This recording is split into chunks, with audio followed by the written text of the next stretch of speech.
Shalom dan selamat beribadah kepada semua jemaat yang saya kasihi di dalam nama Tuhan kita Yesus Kristus. Mari kita berdoa sebelum kita mendengarkan firman Tuhan. Allah Bapa kami dalam kerajaan surga, Allah yang kami sembah melalui anak-Mu Tuhan kami Yesus Kristus. Kami bersyukur Tuhan karena pada hari ini kami berkesempatan beribadah, sama ada itu atas talian maupun secara bersemuka. Kami bersyukur karena dimanapun kami berada, Engkau hadir di tengah-tengah kami. Hari ini Tuhan hamba berdoa untuk firman-Mu yang kami akan pelajari bersama. Singkapkan rahasia kebenaran firman Tuhan. Buka hati kami Bapa. Berikan hamba-Mu hikmat dan berikan hamba-Mu kebijaksanaan. Terpujilah Engkau ya Tuhan, di dalam nama Yesus kami berdoa dan mengucap syukur. Amin. Jemaat yang saya kasih dalam nama Tuhan Yesus Kristus, hari ini kita memasuki minggu pertama bulan April. Kita bersyukur selain daripada negara kita telah memasuki beralih daripada fase pandemik ke fase endemik, pada bulan April ini kita akan melalui banyak aktiviti perayaan, bahkan program-program di seluruh paroki kita. Selain daripada perayaan-perayaan yang berkaitan dengan jalan salib Tuhan Yesus Kristus, pada bulan April ini juga saya sangat suka untuk mengingatkan kita bahwa kita akan melalui satu pemilihan dan pembubaran warden jemaat di setiap gereja dan sidang di paroki kita.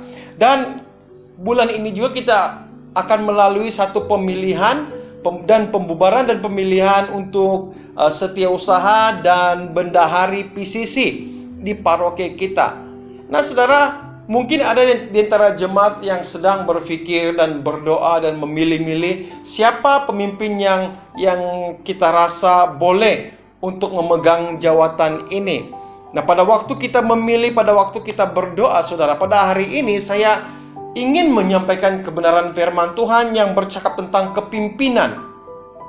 Doa saya dan harapan saya setelah kita mendengar khotbah ini dan beberapa khotbah juga selepas ini yang bercakap tentang kepimpinan, kita boleh melihat dan kita boleh mengenal pasti siapakah calon yang sesuai yang kita angkat menjadi pemimpin-pemimpin di dalam gereja kita.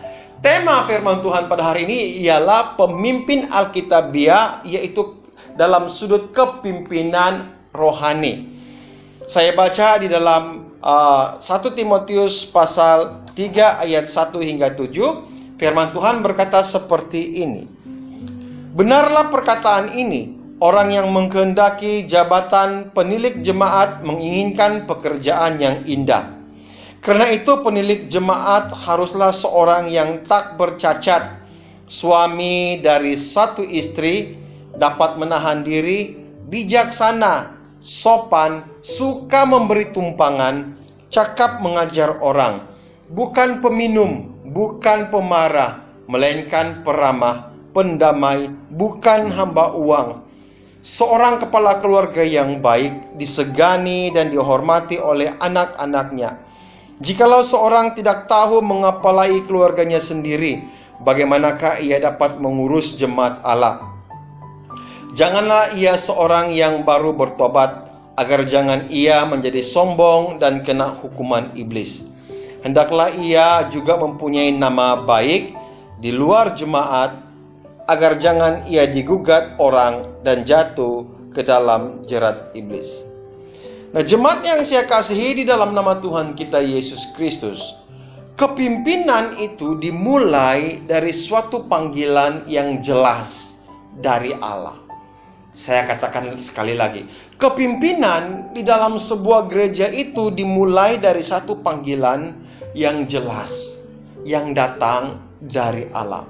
Maka oleh itu saudara, kepimpinan Alkitabiah itu haruslah berfokus kepada Alkitab sebagai norma-norma di dalam kepimpinan. Alkitab menjadi satu panduan untuk kita menilai, memilih kepimpinan atau pemimpin-pemimpin di dalam gereja kita. Nah saudara yang saya kasih, ada 3 tiang kepimpinan dalam Alkitab. Dan pada hari ini kita akan belajar salah satu tiang apa yang Alkitab katakan sebagai seorang pemimpin menurut sudut pandang Alkitab dari sudut kepimpinan rohani. Dan bagaimanakah Alkitab menggambarkan kepimpinan rohani itu? Pada minggu-minggu akan datang kita akan belajar 2 tiang lagi. Tapi hari ini 1 tiang. Kita belajar, saudara, bagaimana Alkitab menggambarkan kepimpinan rohani itu.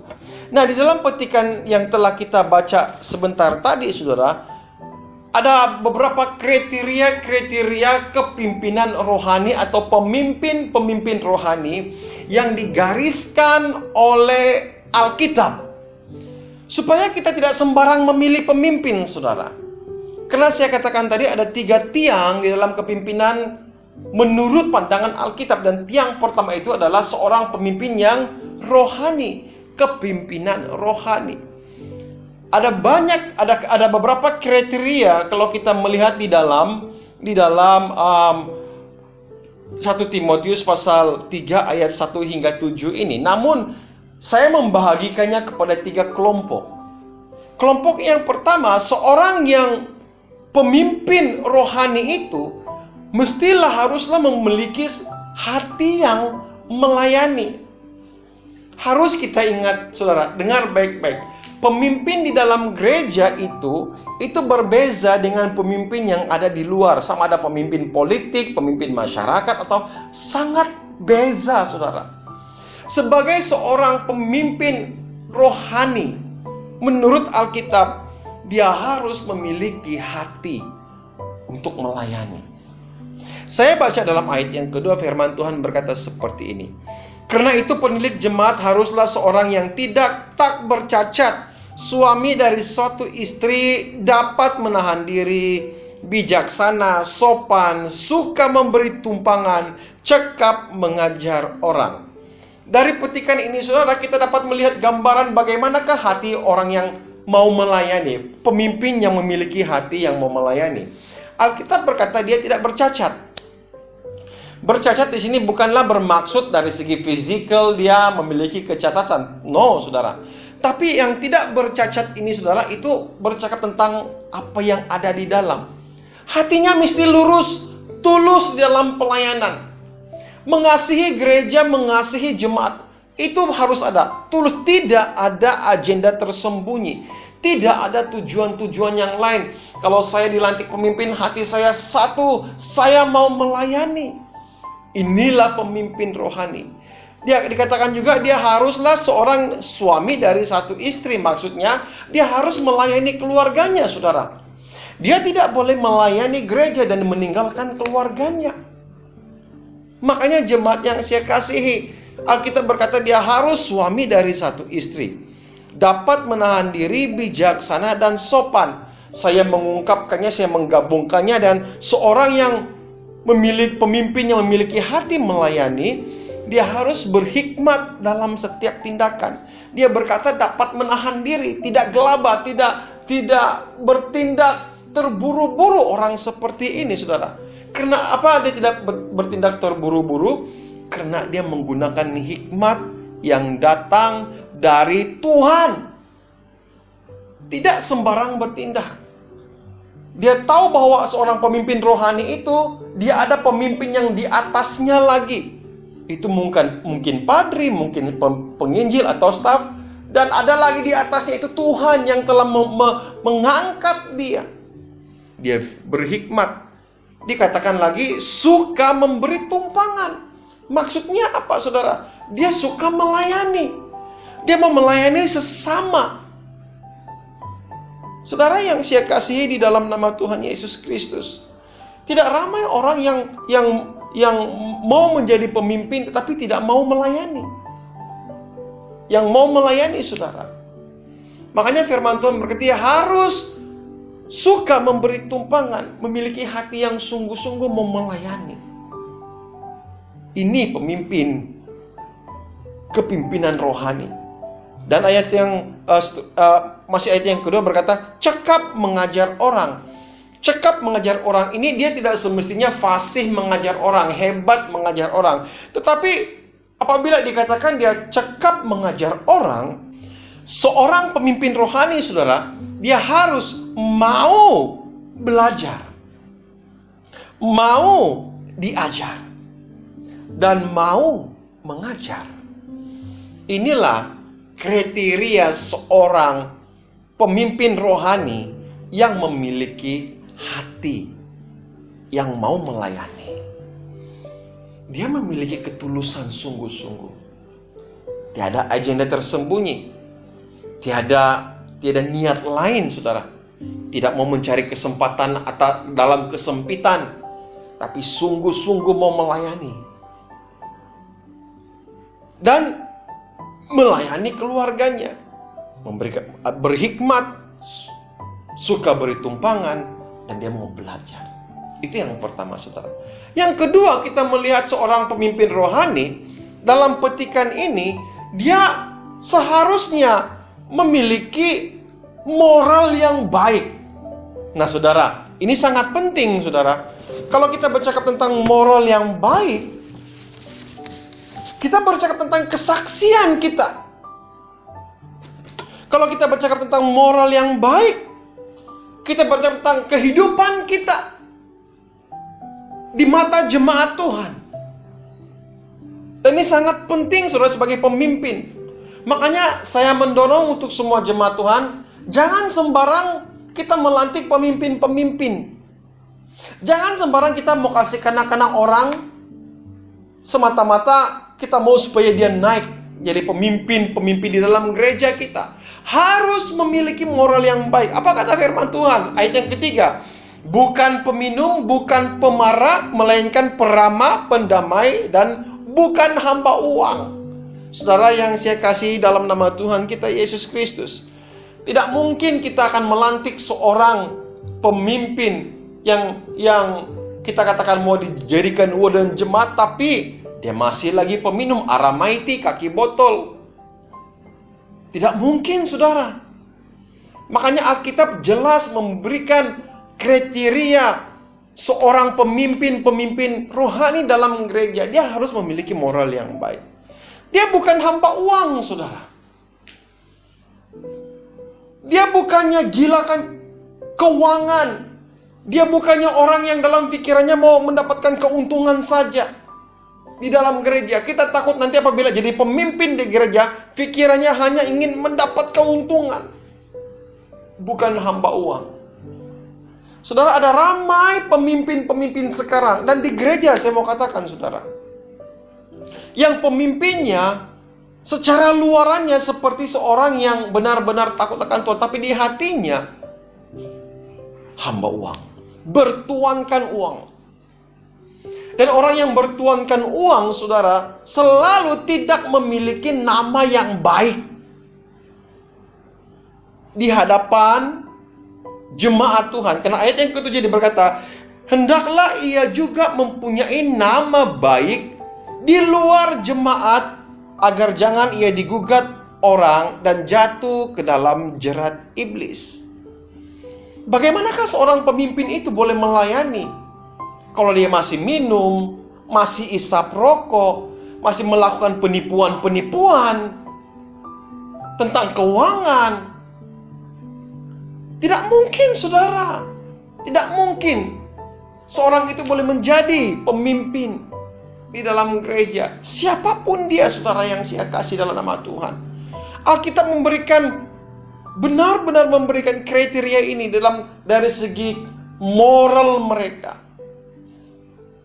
Makanya sekali lagi saya mendorong untuk jemaat Tuhan, jangan salah pilih pemimpin.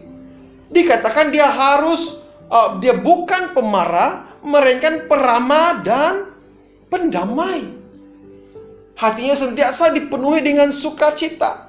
Dia ditekan dengan masalah, dia ditekan dengan pergumulan, dia seorang yang peramah, mudah didekati, saudara, pendamai. Kalau ada masalah di luar, dia sebagai seorang peacemaker yang membawa damai, bukannya orang yang pemecah. Dan saya mau katakan, semua jemaat yang melihat dia berkata, oh, inilah pemimpin rohani yang kita cari-cari. Jangan sampai, saudara, pada waktu kita memilih pemimpin dan dia naik, Dan orang berkata seperti ini, kenapa dia yang naik? Dia ini orang yang mata duitan, dia ini seorang kaki botol, suka marah-marah. Tidak mungkin, saudara. Tidak mungkin. Makanya saya mendorong siapapun yang dilantik akan menjadi warden jemaat, atau bendahari, ataupun seorang setiausaha PCC, dengar baik-baik, saudara. Perhatikan kehidupan moral kita. Jangan sampai jemaat tersandung akibat daripada kehidupan moral kita yang tidak baik. Dan akibatnya, saudara, gereja, nama gereja juga akan menjadi buruk dan tidak baik di pandangan mata orang. Yang terakhir, saudara, bagaimana Alkitab menggambarkan kepemimpinan rohani itu?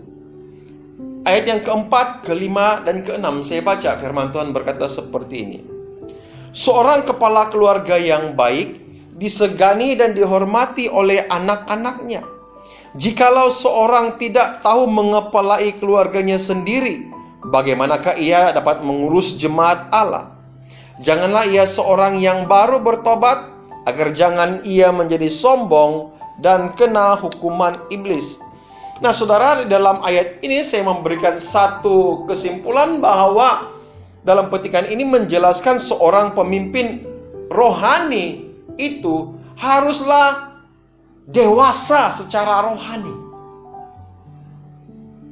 Alkitab berkata dia harus seorang kepala keluarga yang baik, disegani dan dihormati oleh anak-anaknya.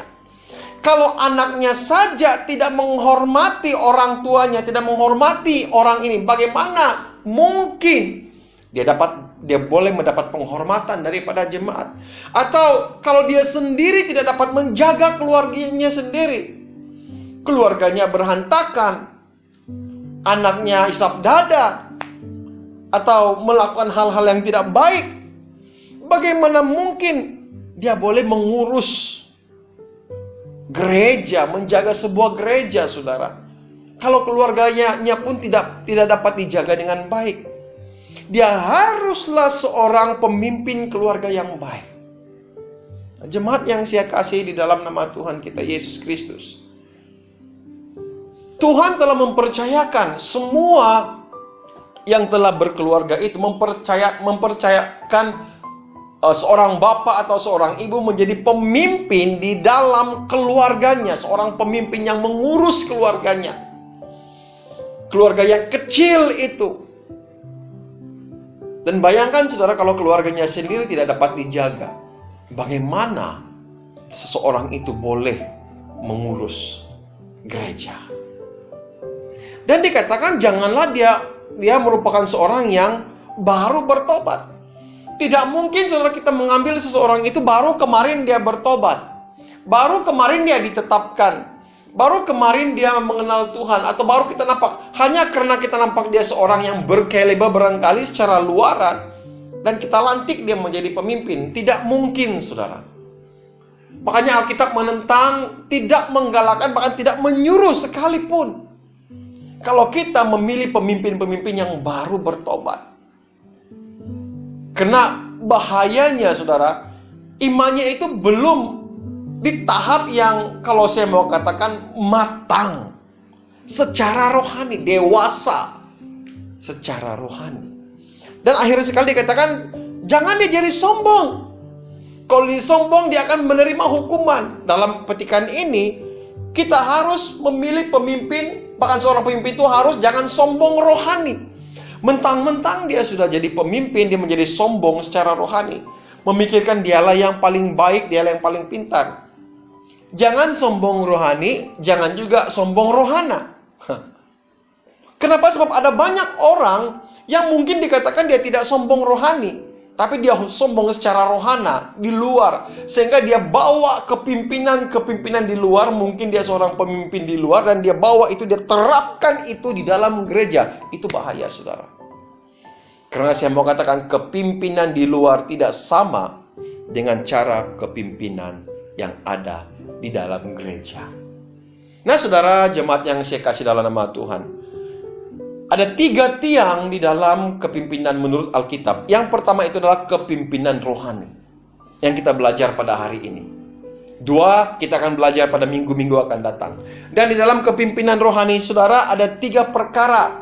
Menurut pembacaan kita, menurut 1 Timotius itu berkata bahwa seorang itu harus memiliki hati yang melayani, jujur, tulus melayani. Dikatakan bahwa dia haruslah seorang yang tidak bercacat, sungguh-sungguh mau melayani Tuhan, ada kegairahan melayani Tuhan. Dia memiliki moral yang baik, memiliki kesaksian yang baik di pandangan mata jemaat Tuhan. Dia tidak peminum, bukan pemarah, bukan hamba uang, bukan yang seorang yang memiliki agenda-agendanya yang tersendiri. Dan dia seharusnya dewasa secara rohani, bukan yang baru bertobat, tapi dinilai bagaimana dia memimpin keluarganya. Dan saya sampaikan ini kepada semua jemaat Tuhan, supaya jemaat Tuhan pada waktu memilih pemimpin-pemimpin, apa itu pemimpin gereja, warden, ataupun PCC, ini sebagai ukuran kita. Siapa yang harus kita pilih? Saya berdoa agar semua siapapun yang kita pilih itu, saudara, itu merupakan memiliki kriteria-kriteria yang telah kita pelajari pada pagi hari ini. Dan bagi saudara yang telah terpilih, ingatlah bahwa saudara harus memiliki hati yang melayani, saudara harus memiliki moral yang baik, dan saudara harus memiliki kedewasaan rohani yang sungguh-sungguh hatinya dewasa, rohaninya dewasa, saudara.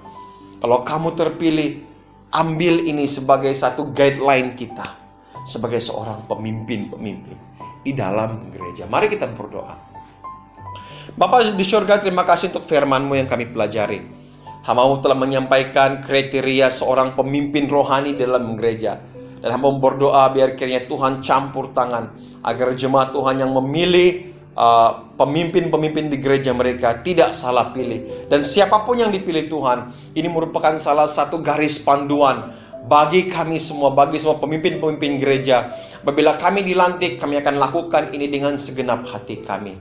Terpujilah Engkau ya Bapa. Terima kasih Tuhan, ini doa kami. Di dalam nama Yesus kami berdoa. Amin. Terima kasih yang mendengarkan firman Tuhan. Tuhan memberkati kita semua.